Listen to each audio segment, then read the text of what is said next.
We're joined by our special correspondent. Welcome to the team, Caitlin Clark. Yes. First time welcome. In MSG for a Knicks game, so it's pretty cool. I know, it's our first Knicks game, first time feeling the atmosphere. We got to get you to play on this court one day. We have to talk to Adam about that. Can we make it mellow? Honestly, if there's someone Even if it's a preseason game, we got to get it done. I don't think the Liberty will want to move a game over here, but we'll play anybody. It'll be fun. Yeah. How could you describe maybe the atmosphere your first time in it? Well, I think as a player, like, this is kind of when you feel the atmosphere the most, is when you're out on the court warming up. So, I mean, there's just a different type of buzz. And obviously when LeBron comes to town, it's probably really different. But, you know, Knicks fans are crazy, and I love it. I love people that are passionate about. Cathy Engelbert just watched her worst nightmare materialize when Caitlin Clark signed a massive NBC analyst deal that completely bypasses WNBA control.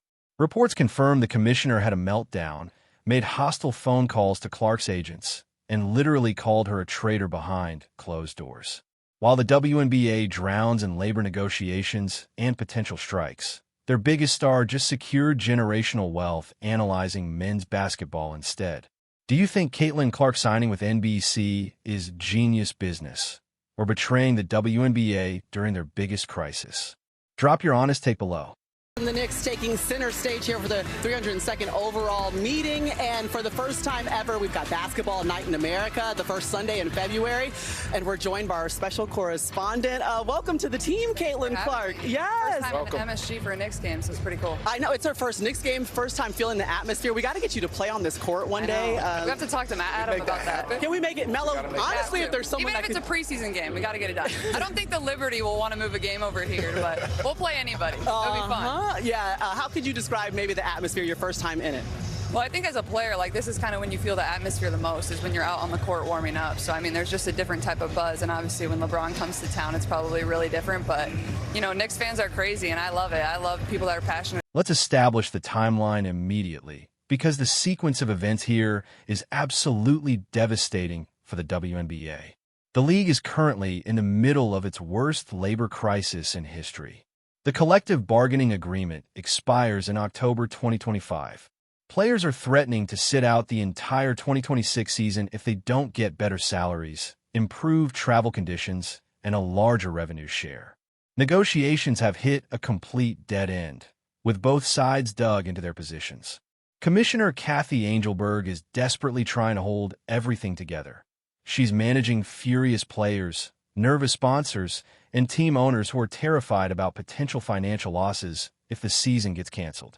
The entire league infrastructure is teetering on the edge of collapse. This is a legitimately existential moment for the WNBA. From the start of the 2026 season, but the WNBA and the Players Association are still negotiating a new collective bargaining agreement, with the latest meeting actually scheduled for tomorrow. You can take a look at last year's offseason calendar. The league is already behind schedule. No expansion draft yet for the two new franchises in Portland and Toronto. And ahead of last season, the Golden State Valkyries expansion draft, you can see it took place in December of 2026, and they're scheduled to tip off May 8th. Caitlin, I'm just curious, because you said that this moment right now is one of the biggest moments the WNBA has ever seen. Looking forward into the future, what would you like to see happen as you come to a negotiation? Well, honestly, I don't think it's just a big moment for the WNBA. I think all of women's sports, I think this is one of the biggest moments we've ever had. So, you know, I feel very confident that. And right in the middle of this absolute chaos, Caitlin Clark announces she signed a deal with NBC to become a basketball analyst alongside legends like Carmelo Anthony, Vince Carter, and Tracy McGrady. She'll be analyzing NBA games on Basketball Night in America, NBC's flagship basketball programming that's designed to compete directly with ESPN. She'll make appearances during the LA Olympics coverage, and she'll be integrated into NBC's massive sports media machine. The timing couldn't be more brutal for Engelbert. While she's begging players to stay united during labor negotiations, her biggest star just demonstrated that she has options that don't require the WNBA to exist at all.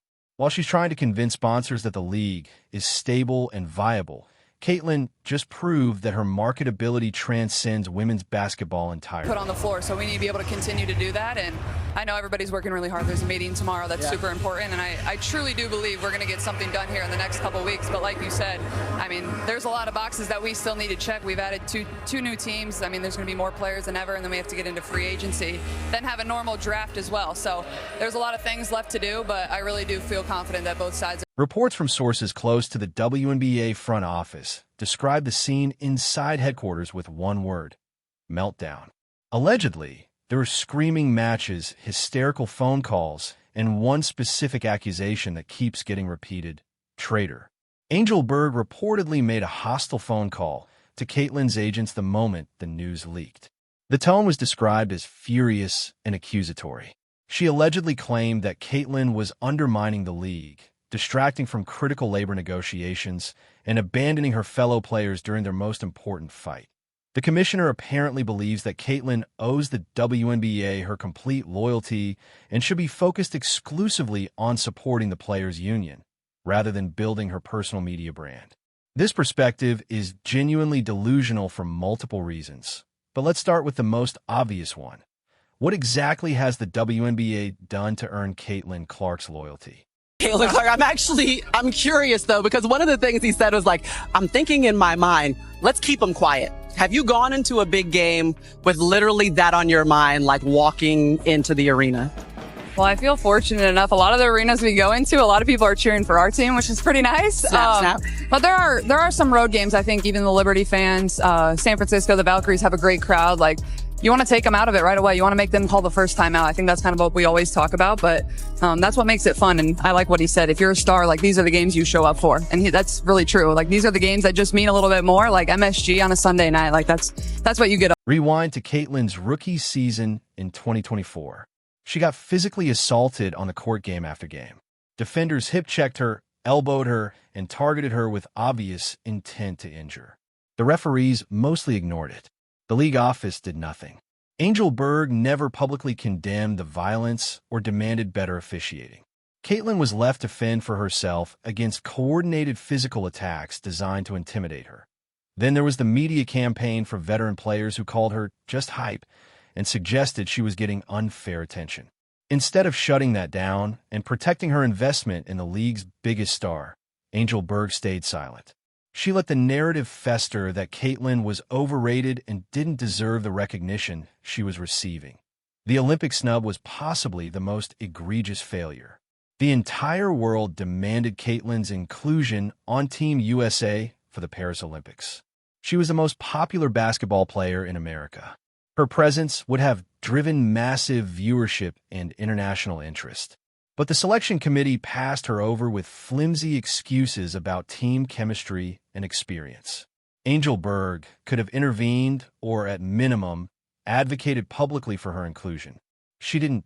So, when people ask why Caitlin doesn't feel loyalty to the WNBA, the answer is simple. The league never protected her, never defended her, and actively allowed her to be mistreated by veterans who resented her success. Why would she sacrifice her financial future for an organization that treats her like a disposable asset? The NBC deal is Caitlin's insurance policy. If the WNBA season gets canceled due to labor disputes, she'll still be making millions analyzing NBA games on national television. If veteran players continue freezing her out or treating her poorly, she can walk away from the league entirely and maintain her income and public profile through media work. She's built a fortress that exists completely outside WNBA control, and Engelbert is absolutely furious about it.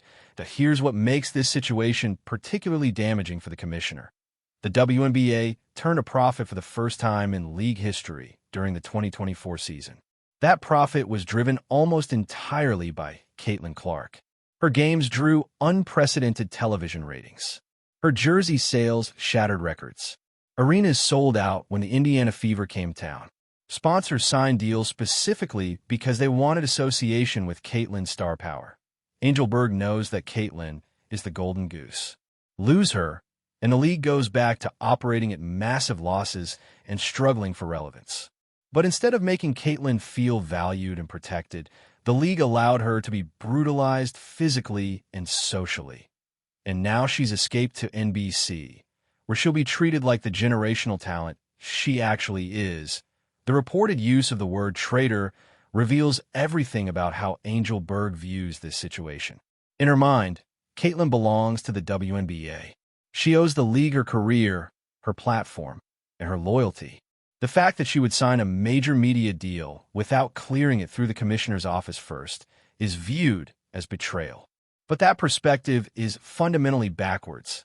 Caitlin doesn't owe the WNBA anything. The WNBA owes Caitlin everything. She saved the league from irrelevance.